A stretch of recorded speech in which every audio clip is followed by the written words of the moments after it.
Hello बच्चों, जो हमने लास्ट वीडियो में जो टॉपिक कवर किया था वो क्या था, हमने चित्रकला। तो जो हमारा नेक्स्ट टॉपिक है वो है पुस्तकों की दुनिया।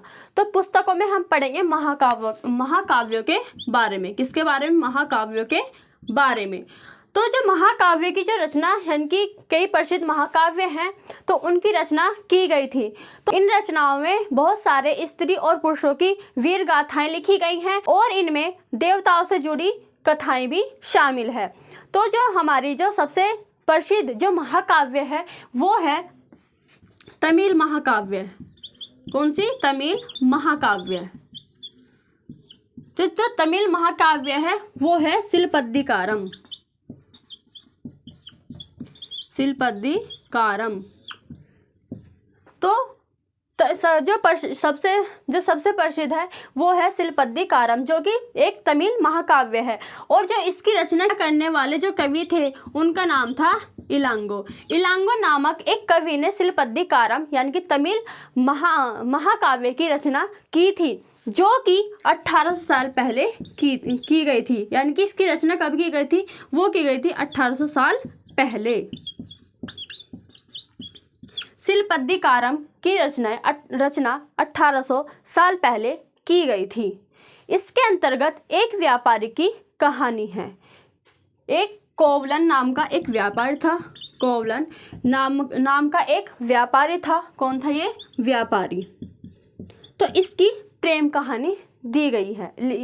इसकी प्रेम कहानी के बारे में इसमें लिखा गया है। तो जो ये व्यापारी था यानी कि कोवलन था वो पुहार में रहता था। कहाँ पर? पुहार। पुहार क्या है? ये जगह है। क्या है? एक जगह है जो कि ये तमिल में है। जो पुहार जगह है वो कहाँ है? वो है तमिलनाडु में। तो जो कारम महाकाव्य में है इसमें क्या है? कोवलन नामक एक व्यापारी की प्रेम कहानी दी गई है। तो कोवलन अपनी पत्नी के साथ पुहार में रहता था और पुहार में रहता था। जो इसकी पत्नी थी वो थी कन्नगी। तो कोवलन था, ये क्या है? इसको एक माधवी नामक एक लड़की से प्रेम हो जाता है। किससे होता है? वो होता है माधवी। यानी कि जो माधवी है एक लड़की है, उससे प्रेम हो जाता है जो कि नर्तकी होती है यानी कि नाचने वाली, जो राज दरबारों में जो लोगों को नाचकर मनोरंजन कराती है, उससे इसको प्रेम हो जाता है। लेकिन ये कुछ समय बाद क्या करते हैं? कोवलन और कन्नगी यानी कि इसकी पत्नी कहाँ चले जाते हैं? ये पुहार को छोड़कर मदुरै चले जाते हैं। कहाँ? पुहार को छोड़कर कहाँ चले जाते हैं? मदुरै। ये मदुरै चले जाते हैं। तो जो मदुरै है ये भी तमिलनाडु में ही है। तो यानी कि जो पुहार है एक बंदरगाह है, ये वहाँ पर रहते थे और ये मदुरै शहर में चले जाते हैं रहने के लिए। लेकिन क्या राजा के दरबार में एक जौहरी होता है, तो वो कोवलन पर चोरी का झूठा आरोप लगा देता है कि यानी कि कोवलन ने हमारे दरबार में चोरी की है। लेकिन उसने चोरी नहीं की थी, वो झूठा आरोप लगाता है। तो वो क्या करता है? जो राजा होता है उसको प्राणदंड दे देते हैं। यानी कि जो राजा है प्राणदंड दे देता है। तो वो क्या है कि यानी कि राजा ने कोवलन की मृत्यु करवा दी। तो जो कन्नगी होती है उससे प्रेम करती थी। कोवलन जो था वो माधवी से प्यार करता था, लेकिन माधवी जो कन्नगी थी वो कोवलन से अभी भी प्रेम करती थी। तो क्या इसमें कि जब उसको मरवा देती है, यानी कि जब राजा उसको मरवा देता है यानी कि कोवलन की मृत्यु करवा देता है, तो क्या होता है? जो कन्नगी थी के साथ क्या होता? अन्याय हुआ था। क्योंकि उसके पति के साथ अन्याय हुआ था। तो वो अन्याय के कारण दुख और रोष से भर जाती है। रोष का अर्थ होता है क्रोध। क्या होता है? वो होता है क्रोध। तो दुख और रोष से भर जाती है। उसने क्या किया? मदुरै को यानी कि मदुरै शहर को विनाश करने का श्राप दे दिया। यानी कि उसने श्राप दिया कि मदुरै शहर का विनाश हो जाएगा। तो जो कन्नगी है इसको भद्रकाली का रूप भी माना जाता है। तो ऐसे ही हमारी एक और महाकाव्य है, वो है मणिमेखलाई, जिसकी रचना लगभग 1400 साल पहले की गई थी। कि कब की गई थी? 1400 साल पहले। यानी कि 4 साल बाद इसकी रचना की गई है, जो कि तमिल महाकाव्य ही है। और इसमें क्या है, जो इसके कवि थे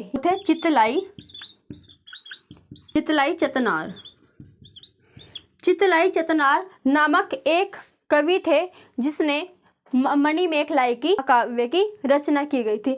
इसके अंतर्गत क्या है, इसके अंदर कोवलन और माधवी की बेटी की कहानी दी गई है। तो ये रचनाएं थी, यानी कि जो महाकाव्य थी, इनकी जो रचना थी कई सदियों पहले हो गई थी, लेकिन जो इनकी पांडुलिपियां हैं वो हमें लगभग 100 साल पहले ही मिली हैं। पांडुलिपि यानी कि जो पहले, जैसे कि आज हम लिखने के लिए पेपर या फिर नोटबुक का इस्तेमाल करते हैं, पहले क्या होता था, पहले पांडुलिपि लिखी जाती थी, यानी कि पेड़ की छाल से ये पांडुलिपि बनाई जाती थी, तो ये मिली हैं। और ऐसे ही बहुत सारे लेखक हैं। सबसे प्रसिद्ध जो लेखक है वो है कालिदास ने महाकाव्य लिखी है, किताबें लिखी है, पुस्तकें लिखी हैं। वो जो लिखी हैं उनकी जो भाषा थी वो थी संस्कृत, यानी कि कालिदास की पुस्तकें संस्कृत में लिखी गई हैं। तो जो हमारा अगला टॉपिक है कि वो है कहानियों का संकलन और संरक्षण। तो जो पुरानी कहानी, यानी कि कुछ हिंदू कहानी भी लिखी गई हैं। तो हिंदू कहानियों में क्या है, तो हिंदू धर्म से जुड़ी कुछ कहानियां हैं जो बहुत पहले से प्रचलित थी, यानी कि पहले से चलती आ रही हैं, वो लिखी गई हैं। और इसमें क्या है, इसमें पुराण भी शामिल है। तो जो पुराण का अर्थ होता है प्राचीन। क्या होता है, पुराण का अर्थ होता है प्राचीन। पुराण का अर्थ होता है प्राचीन, जो बहुत, यानी कि बहुत पुराना हो। तो इसमें क्या है, यानी कि पुराण में क्या है, पुराण में कई देवी देवताओं के बारे में लिखा गया है, जैसे कि देवी देवता, जैसे कि विष्णु, शिव, दुर्गा और पार्वती। तो पुराण के अंतर्गत पुराण में देवी देवताओं की जो पूजा करने की जो विधियां हैं वो भी पुराण में लिखी गई हैं, यानी कि पुराण में ही शामिल है। तो ऐसे ही देवी देवताओं की कहानी और इनकी विधियां के इनके अलावा और भी कुछ चीजें शामिल हैं, जैसे कि संसार की रचना कैसे हुई, और कई राजाओं के बारे में भी, कई राजाओं की कहानी भी इसमें शामिल है। अधिकतर पुराण किसमें शामिल है, वो है सरल संस्कृत में। किसमें लिखे गए हैं, जो पुराण लिखे गए हैं, जो लिखे गए हैं उनकी भाषा कैसी है, उनकी भाषा सरल संस्कृत में है। क्या है, सरल संस्कृत। पुराण की भाषा सरल संस्कृत में है, संस्कृत श्लोकों में लिखी गई है। किसमें, संस्कृत श्लोकों में लिखे गए हैं पुराण। तो संस्कृत में ही क्यों, सरल संस्कृत में ही क्यों, क्योंकि जो, यानी कि जिससे सब लोग सुन सके और उन्हें समझ सके, यानी कि जिनको पढ़ना नहीं आता वो उन्हें सुने, और जिसको पढ़ना आता है वो आसानी से समझ सके। इसलिए क्या क्या पुराणों को सरल भाषा में लिखा गया है। कुछ लोगों को ये पढ़ने की अनुमति नहीं थी, जैसे कि स्त्री और जो शूद्र होते थे। कौन, जो स्त्रियां होती थी, स्त्रियां और शूद्रों को ये पढ़ने की अनुमति नहीं थी। क्या पढ़ने की, वेद पढ़ने की अनुमति नहीं थी। इसीलिए क्या जो पुराण थे वो संस्कृत में लिखे गए। क्योंकि जिससे कि इन्हें पढ़ने की अनुमति तो है नहीं, लेकिन ये सुन सकते हैं और इनको समझ सकते हैं।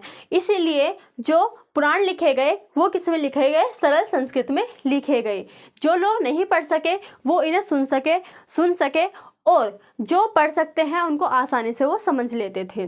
तो अब ये सुनने के लिए कहाँ जाते थे, तो जो पुराण थे इनका पाठ कौन करते थे, यानी कि जो पाठ करते थे पुराणों का पाठ कौन करते थे, वो करते थे पुजारी। कौन करते थे, पुजारी इनका पाठ क्या करते थे। कहाँ पर क्या करते थे, ये करते थे मंदिरों में। कहाँ पर, मंदिरों में पुराणों का पाठ होता था। तो लोग इन्हें सुनने के लिए कहाँ जाया करते थे, मंदिरों में शामिल हुआ करते थे। यानी कि मंदिरों में लोग इन्हें यानी कि पुराणों को सुनने के लिए मंदिर में शामिल हुआ करते थे, मंदिर में जाया करते थे। क्यों? उन्हें पढ़ने की तो अनुमति नहीं थी वेद, लेकिन पुराण क्या थे, इनको सुन सकते थे ना, इसलिए वो सुनने के लिए क्या करते थे, वो मंदिरों में जाते थे जब पुजारी इनका पाठ किया करते थे। ऐसे ही हमारी जो प्रसिद्ध महाकाव्य हैं, जो प्रसिद्ध सबसे जो पुराण के बाद जो महाकाव्य आता है वो आता है हमारा, एक है महाभारत और एक है रामायण। तो पुराणों के बाद जो महाकाव्य आती हैं वो आती हैं महाभारत और रामायण। तो महाभारत और रामायण ही बहुत लंबे समय से चलती आ रही हैं, लोकप्रिय है, लोग इन्हें ज़्यादातर सुनना, पढ़ना और देखना भी पसंद करते हैं। जैसे कि बहुत सारी किताबें महाभारत और रामायण के बारे में लिखी गई हैं। तो ये क्या है, ये लंबे समय से लोकप्रिय रही हैं लोगों के। तो जैसे कि अक्सर हम देखते हैं, कई बार बहुत सारे सीरियल भी बनाए जाते हैं रामायण और महाभारत के ऊपर।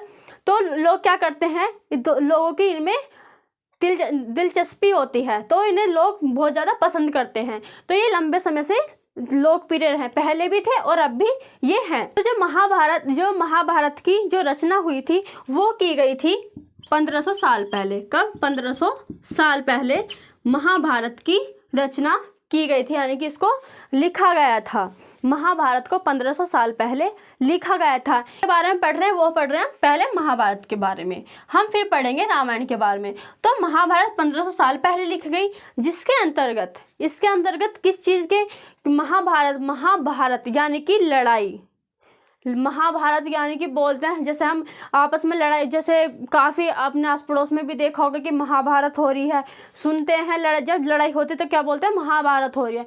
यानी कि बहुत ज़्यादा लड़ाई लड़ी गई। किसके लिए लड़ी गई? ये लड़ी गई गद्दी के लिए। तो ये लड़ाई किसके बीच में हुई थी? ये हुई थी पांडवों और कौरवों के बीच में ये लड़ाई लड़ी गई थी। तो पांडव और जो कौरव थे, तो इनके बीच में ये लड़ाई लड़ी गई, ये युद्ध हुआ। तो ये जो युद्ध हुआ ये हुआ ही क्यों? तो ये जो लड़ाई थी सारी थी राजगद्दी के लिए। किसके लिए? ये थी गद्दी के लिए, कि गद्दी, कौरव कह रहे थे हमें गद्दी चाहिए, पांडव कह रहे थे कि हमें गद्दी चाहिए, कौरव कह रहे थे कि हमें गद्दी चाहिए।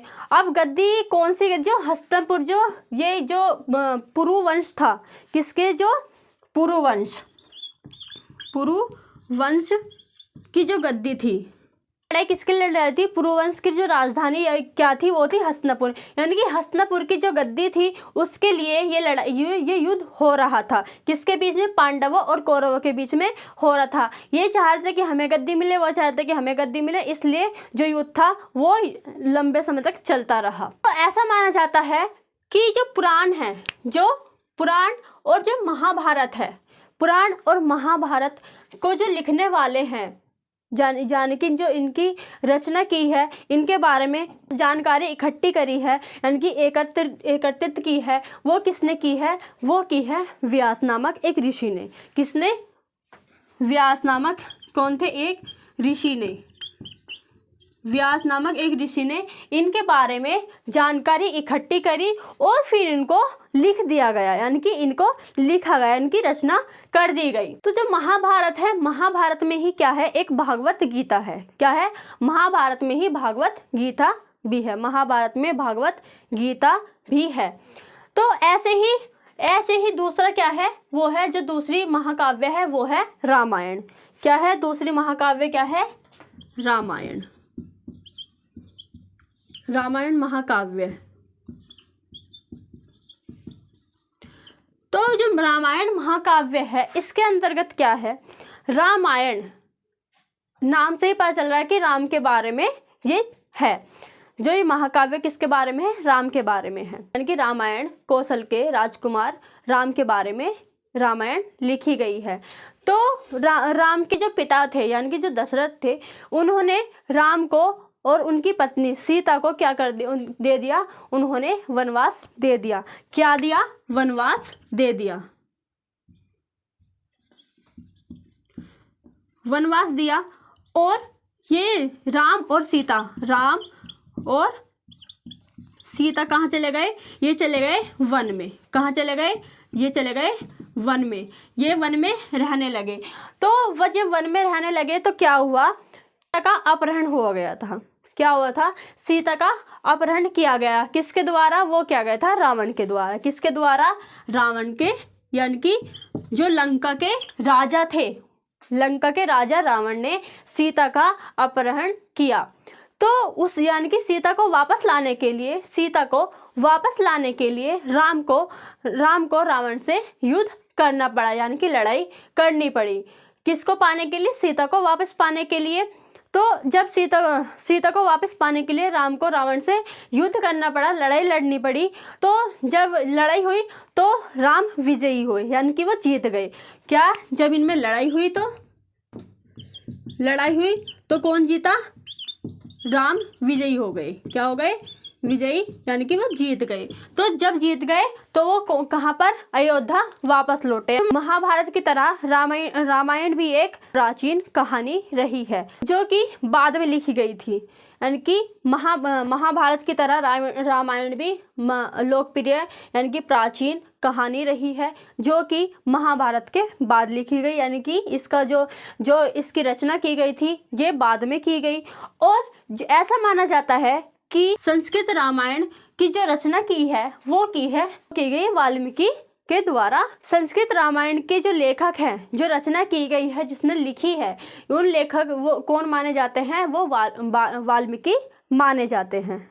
तो जो हमारा अगला टॉपिक है, आम लोगों द्वारा कही जाने वाली कहानियाँ। ज्यादातर कहानियाँ किसके बारे में थी? वो थी देवी देवताओं के बारे में और राजाओं के बारे में। तो कुछ कहानियाँ आम लोगों के बारे में भी है, लिखी गई हैं, इनकी कही गई हैं। तो यानी कि जो साधारण लोग थे उनकी कुछ कहानियाँ और उनकी कथाएं लिखी गई हैं, उनकी रचना की गई है। उनमें क्या है? कुछ यानी कि जो गाने, यानी कि जो गीत, यानी कि वो जो गाते रहते थे और जो वे नाचते थे उसके बारे में, और जो नाटक वे खेलते थे उन सभी के बारे में कहानियाँ लिखी गई हैं, कही गई हैं। तो आज भी इनमें से कुछ जातक और पंचतंत्र की कहानी के रूप में लिखकर सुरक्षित कर लिए गए हैं। जैसे कि जो जातक कथाएं हैं, कौन सी कथाएं? जातक कथाएं जो हैं वो हम ज़्यादातर जो स्तूप होते हैं, क्या होते हैं? जो स्तूप होते हैं। स्तूप कैसे होते हैं? स्तूप गोल भी हो सकते हैं, छोटे हो सकते हैं, बड़े हो सकते हैं। यानी कि स्तूपों को तो कई आकार दिया जाता है। स्तूप का मतलब ही क्या होता है? एक टीला होता है। तो जो इसके रेलिंग जो होती हैं, जो स्तूप की जो रेलिंगें होती हैं, किसकी? स्तूपों की रेलिंगें, स्तूप की रेलिंगों, और जो अजंता की जो गुफाएं हैं, किसकी? जो अजंता है, अजंता की जो गुफाएं हैं उन पर क्या इनको लिखकर सुरक्षित कर लिया गया है। आम लोगों की जो कहानियां हैं उनको सुरक्षित कर लिया, किसके रूप में? जातक कथाओं के रूप में सुरक्षित कर लिया है। यानी कि जातक, यानी कि जो इनको गोंदा गया, इनको दीवारों पत्थरों पर इनको उत्कीर्ण किया गया। जैसे कि स्तूप जातक कथाओं के रूप में, जातक कथाएं हैं उनको स्तूपों की रेलिंगों, और जो अजंता के चित्र हैं, किसके? अजंता के जो चित्रों में ये आज देखने को मिलती हैं। यानी कि इनको सुरक्षित कैसे किया गया? आम लोगों की जो कहानी थी इनको सुरक्षित कैसे किया गया? वो किया गया स्तूपों और अजंता के जो चित्र हैं, यानी कि जो पहाड़ी है, अजंता में जो पहाड़ियाँ हैं, जो स्तूप वगैरह हैं, उन पर इनको लिखकर, यानी कि इनको लिखकर बनाकर इनको क्या किया गया? इनको सुरक्षित कर लिया गया है। हमारा अगला टॉपिक है वो है विज्ञान की पुस्तकें। पुस्तकों में हमने देवी देवताओं की, आम लोगों की और क्या है राजाओं की कहानियों के बारे में किताबें अभी जानी कौन कौन सी हैं। तो ऐसे ही अब जो है कौन सी किताबें? वो विज्ञान की किताबें। तो विज्ञान की, साइंस की जो किताबें हैं वो क्या हैं? तो जो आर्यभट्ट थे, कौन? जो आर्यभट्ट थे, तो ये कौन थे? ये गणितज्ञ भी थे और ये क्या थे? ये खगोल शास्त्री भी थे। क्या थे? खगोल शास्त्री। गणितज्ञ और खगोल शास्त्री आर्यभट्ट ने, किसने? आर्यभट्ट ने क्या किया है, उन्होंने संस्कृत में पुस्तक लिखी। कि वो कौन सी पुस्तक थी? यानी कि इन्होंने अपने ही नाम पर पुस्तक जो लिखी थी वो लिखी थी आर्यभट्टियम।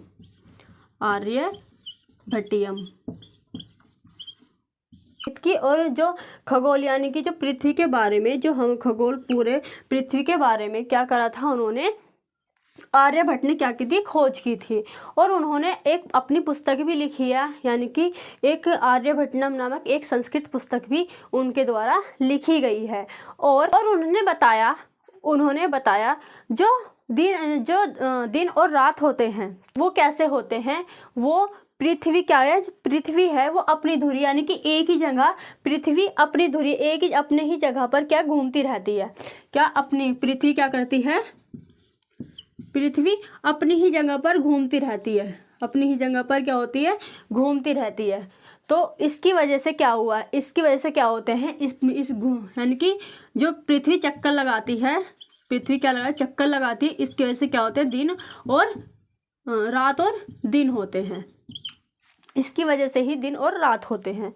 तो लेकिन हमें क्या लगता है कि रोज सूरज निकलता है। उन्होंने कहा कि हमें लगता है कि हम सबको लगता है कि रोज सूरज उगता है और डूबता है, लेकिन ऐसा नहीं है। वो क्यों होता है? वो होता है जो पृथ्वी है वो अपनी ही जगह पर घूमती है, यानी कि घूर्णन करती रहती है, चक्कर लगाती रहती है, इसीलिए दिन और रात होते हैं। और उन्होंने जो ग्रहण होते हैं उनके बारे में भी वैज्ञानिक तर्क दिया था। और उन्होंने जो व्रत की परिधि है, क्या परिधि व्रत की जो परिधि होती है, जो परिधि भी ढूंढ निकाली थी। यानी कि आर्यभट्ट ने व्रत की परिधि मापने की क्या की थी? उसकी परिधि मापने की विधि भी ढूंढ निकाली थी, जो कि इतनी ही सही है। आज यूज़ करते हैं, इस्तेमाल करते हैं, जो आज प्रयुक्त हो रही है, जो इस्तेमाल हो रही है, उतनी ही सही थी। ऐसे अन्य और भी क्या थे? गणितज्ञ हैं और खगोल शास्त्री हैं जिन्होंने कई खोजें की। जैसे कि आर्यभट्ट तो थे ही, और कौन? मिहिर और गुप्त और भास्कराचार्य जैसे वैज्ञानिकों ने भी बहुत सारी खोजें की। अगला जो हेडिंग है वो क्या है? वो है शून्य और आयुर्वेद। तो जो अंकों का यानी कि शून्य अंकों का क्या है, क्या जो प्रयोग है वो पहले से ही चलता आ रहा है। जो गिनती होती है वो कहाँ से शुरू होती है? वो होती है 0 से। 0 1 2 3 ऐसे ही अगणित होती हैं। तो जो शून्य था, जो शून्य का आविष्कार कहाँ हुआ था? वो हुआ था भारत में। वो किसने किया था? वो किया था आर्यभट्ट ने। और ये कहाँ पे हुआ? ये भारत में ही, इसका आविष्कार कहाँ पे हुआ? भारत में ही हुआ था। लेकिन भारत ने इसको अपनाया नहीं था। तो क्या हुआ था? सबसे पहले ये कहाँ अपनाया गया था? ये सबसे पहले ये अरबों द्वारा अपनाई गई। यानी कि इसका आविष्कार कहाँ पे हुआ? यानी गिनतियों का आविष्कार कहाँ पर हुआ? वो हुआ भारत में ही। कहाँ हुआ? भारत में। लेकिन अपनाया किसने पहले? वो अपनाया अरबों ने। किसने? अरबों ने अपनाया। और फिर अरब से कहाँ फैल गए? यूरोप में। अरब से पूरे यूरोप में फैल गया। लेकिन अब क्या है? उसके बाद यूरोप में फैल गया, उसके बाद ये भारत में भी अपना लिया गया है। अब जो इन गिनती है यानी कि इन चिन्हों का जो यूज़ होता है वो क्या होता है? वो पूरे ही वर्ल्ड में यानी कि पूरी ही दुनिया में इसका जो यूज़ है वो करते हैं। तो अभी हमने क्या पढ़ा? अभी पढ़ा हमने शून्य के बारे में। अब हम पढ़ेंगे आयुर्वेद के बारे में। किसके? आयुर्वेद के बारे में। तो आयुर्वेद क्या है? ये है चिकित्सा विज्ञान। क्या है? चिकित्सा विज्ञान। तो जो चिकित्सा विज्ञान है ये बहुत प्राचीन विज्ञान है, ये बहुत पुराना है। आयुर्वेद जो था वो भारत यानी कि जो आयुर्वेद है वो भी भारत की ही देन है। आयुर्वेद के दो प्रसिद्ध क्या थे? चिकित्सक थे। क्या थे? चिकित्सक थे। वो क्या है? 2 चिकित्सक है जो बहुत ज़्यादा फेमस थे, प्रसिद्ध थे। तो वो क्या है? वे कौन थे? एक थे चरक और एक थे सुसूत्र। तो इन्होंने भी अपनी किताबें लिखी, इनकी पुस्तकें लिखी। तो चरक ने, यानी कि चरक जो संहिता है, चरक संहिता में क्या है, इन्होंने क्या लिखा, इन्होंने लिखा में औषधि शास्त्र है, यानी कि दवाइयों के, यानी कि जो औषधि होती है दवाइयों के बारे में इन्होंने क्या लिखी है, इन्होंने एक किताब लिखी है। ऐसे ही जो ये चिकित्सक थे, इन्होंने भी अपनी एक पुस्तक बनाई जिसमें जो थी, यानी कि इसको क्या कहा गया, इसको सुसूत्र संहिता कहा गया। सुसूत्र संहिता में क्या है, इसमें शल्य चिकित्सा के बारे में, यानी कि ऑपरेशन, इसमें पूरे यानी कि ऑपरेशन के बारे में जो उनकी जो विधियां होती हैं उनके विधियों के बारे में लिखा गया है। जो हमारा जो टॉपिक था, यानी कि जो हमारा चैप्टर था वो होता है अब ख़त्म। अब हम मिलते हैं अपने नेक्स्ट चैप्टर में।